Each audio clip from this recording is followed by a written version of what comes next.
Hi, my name is Robert Caidedo. I'm from Plantation, Florida, and I'd like to welcome you to my tank. Here it's a 150-gallon saltwater mixed reef, and we hope you like it. So as I mentioned before, the tank is a 150-gallon mixed reef tank, and one of the challenges that we had in setting this up is really just getting my family on board as to where the tank is going to go. So we chose a peninsula setup as a room divider. So it is set up between our kitchen and a small office space that we have behind here.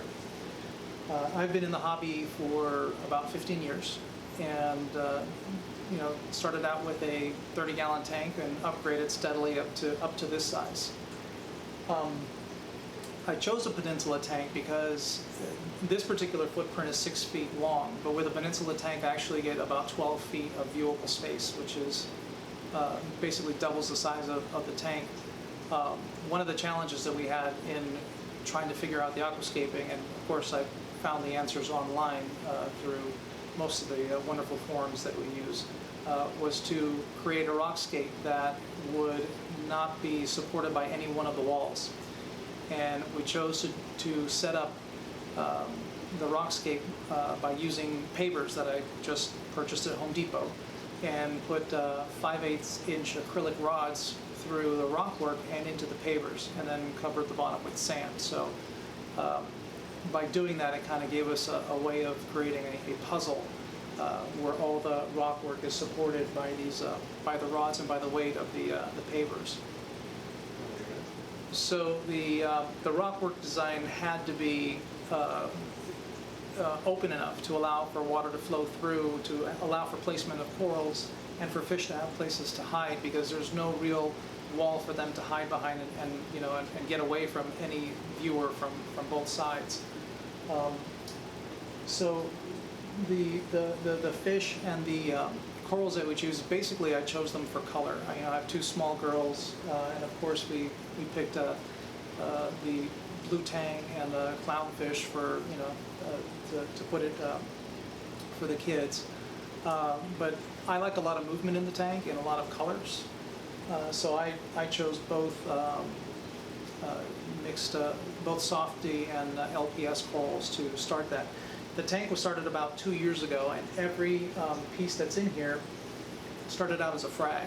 So we've gotten pretty good growth out of everything, and we just actually picked up a few other frags. As a matter of fact, I'm harvesting and trimming the corals probably every 2 or 3 weeks. Things are growing pretty quickly in here. One of the other challenges that I am having with it is the flow, because it constantly needs to be adjusted as the corals grow. The certain flow patterns are blocked, and I am ending up with algae in places that I don't want it. So we're working with that, with trimming out corals and replacing them. The kinds of fish that I have in here and that I chose, Anthias are one of my favorite fish. I want to keep most everything small, just so that I can have more movement and have more color in the tank. So that's also a work in progress. Right, so as far as parameters, for salinity, I try to keep it at 1.026. For calcium, anywhere just over the 400 mark is acceptable for the growth that I have gotten. And then alkalinity, I try to keep it between 8 and 10 DKH. The lighting that we have in this tank are mostly LEDs. We are supplementing with some T5 lighting. Those are Tinix. But we have a mixture of the royal blues and the neutral whites and natural whites, which I think is why we get a lot of the growth that we're seeing in here. One of the reasons why I went to the dosers, and I'm sure some of you can relate to this experience, is I had an alkalinity spike where my alkalinity dropped very low, and I started to burn some corals out. So then in doing the research, we went to the dosers in order to help stabilize everything, and I think that's made all the inhabitants a lot happier with that. I am trying some new supplements to try to help bring the colors out, working with magnesium and with Lugol solution and with some amino acids to try to see if we can get everything to color up. Whenever you're ready. So the equipment that I have, as I mentioned, is not really all that high tech. I have a standard skimmer back there. The return pump is just a mag drive 12, I believe. I'm running bio pellets through there. I'm hoping that the GFO is going to help me really strengthen that up. I actually have a lot of algae in here. I have both caulerpa and grape caulerpa in there. If you look at the sump, you can see a ton of little feather dusters that they're just thriving in there. I guess we just have enough food coming through there.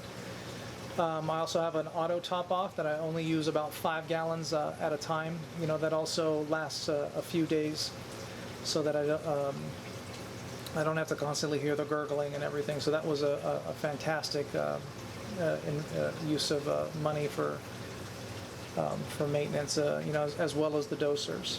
Okay, so as far as water changes, I do on a 150-gallon tank. I do maybe 10 gallons every other week. I don't do that many of them because I really try to get the water that I'm taking out as dirty as possible when I do them. But one of the things I wanted to share with you was a way that I use to clean up the tank if I'm ever looking for hair algae or cleaning up any of the red algae or Astorina snails or you know, anything that you want to get out. Any of the, you know, maybe you got some bubble algae going. So what I went is I purchased online one of these milk filters, and what I'll do is I'll take a water changing tube, and I'll put the milk filter on the end of the tube, and then just wrap a rubber band around it. And you may have to do this you know, a couple of times here, but you just get it so that it stays on there. And then what I'll do is I'll take this end and stick it in the sump. And then get the siphon going with this one, and so rather than, you know, trying to siphon out garbage with your water change, you can actually have this in the sump and running until, you know, probably for 20-25 minutes if you really want to get very detailed with your cleaning. My name is Robert Caidedo, and I want to thank you for visiting me here at my home and checking out the tank. We hope you have a great day, and come see my thread over at Reef2Reef. Thanks.